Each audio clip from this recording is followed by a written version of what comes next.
Most people do not lose money in one dramatic moment. They lose it through tiny leaks. A fee here, a subscription there, a snack, a delivery charge, a forgotten app, a rushed purchase. None of them feels dangerous alone, but together they quietly steal your financial progress.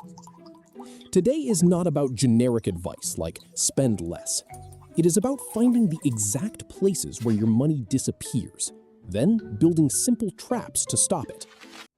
Here is a practical rule. Never buy non-essential items the same day you discover them.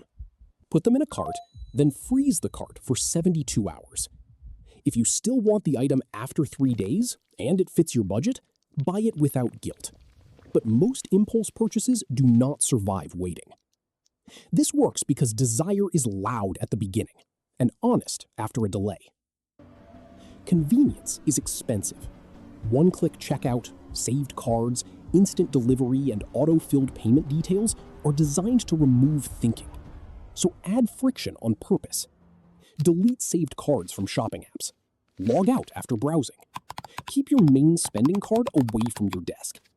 If a purchase is truly worth it, you will still complete it. If it was only a weak impulse, friction will kill it. Do a subscription autopsy once every month. Open your bank statement and search for recurring charges, not from memory, from the actual statement. Then sort each one into 3 groups: keep, pause, cancel. If you have not used something in the last 30 days, pause it.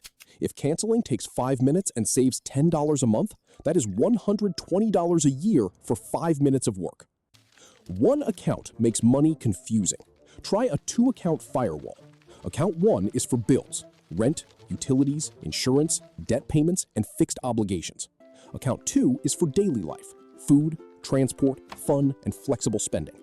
When your life account gets low, you slow down, but your rent money stays protected. This removes the dangerous illusion that all the money in your account is available to spend. The most important money move happens right after payday. Not next week, not when you feel motivated.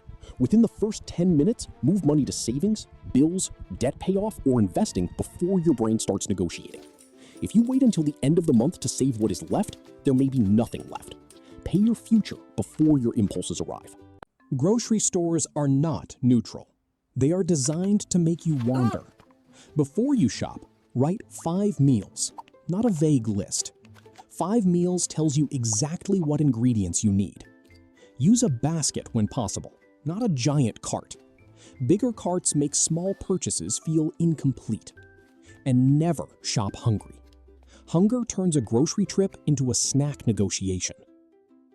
A cheap item is not always a smart item. Use price per use. A $20 shirt worn twice costs $10 per wear. An $80 jacket worn 80 times costs $1 per wear. This does not mean buying expensive things. It means asking, will I actually use this enough to justify the price? The best deal is not the lowest sticker. It is the lowest cost for real use. Before upgrading your lifestyle, test the payment. If a bigger apartment would cost $400 more per month, move $400 into savings for 30 days first. If it feels easy, the upgrade may be safe. If it hurts, the upgrade is warning you.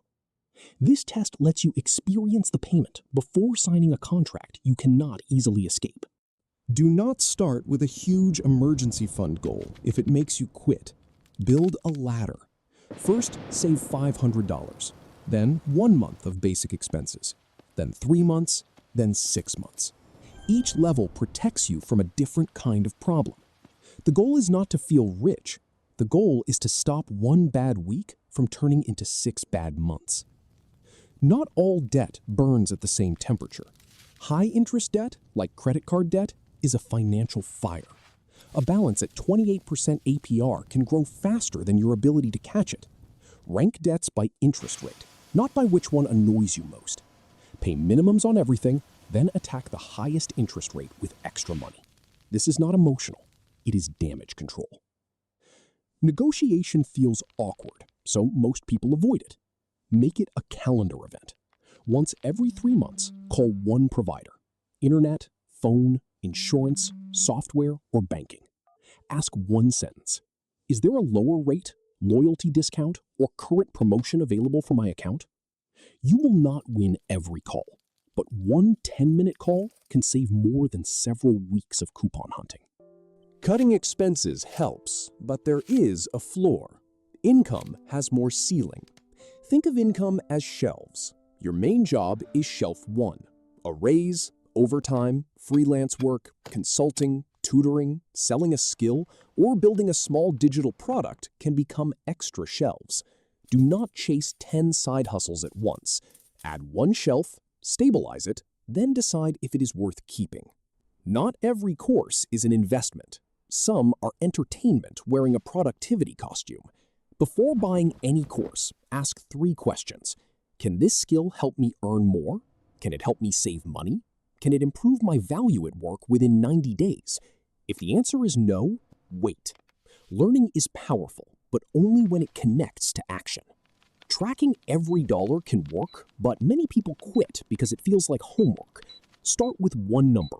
How much cash is left for the week after bills and savings are handled? Check it every Sunday. If the number is too low, adjust early. If it is healthy, relax.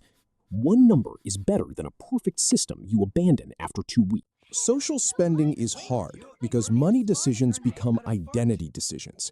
You do not need to disappear. You need scripts. Try this. I am keeping my budget tight this month, but I would love to do coffee instead. Or, that place is outside my range. Can we pick something simpler? Real friends may not always understand immediately, but they will adapt. Protecting your money should not require losing your life. Motivation is unreliable. Automation is boring, and that is why it works. Automate minimum debt payments, savings transfers, bill payments, and small investing contributions if your foundation is ready. Start small enough that you do not reverse it. A system that moves $25 every week beats a big plan that only exists when you feel inspired. Better money management is not about becoming a different person overnight. It is about designing small rules that protect you when you are tired, busy, hungry, stressed, or tempted. Freeze the cart. Add friction. Split accounts. Move money on payday. Kill expensive debt. Build income shelves. Keep more of the money you already earn. Then use that margin to build the life you actually want.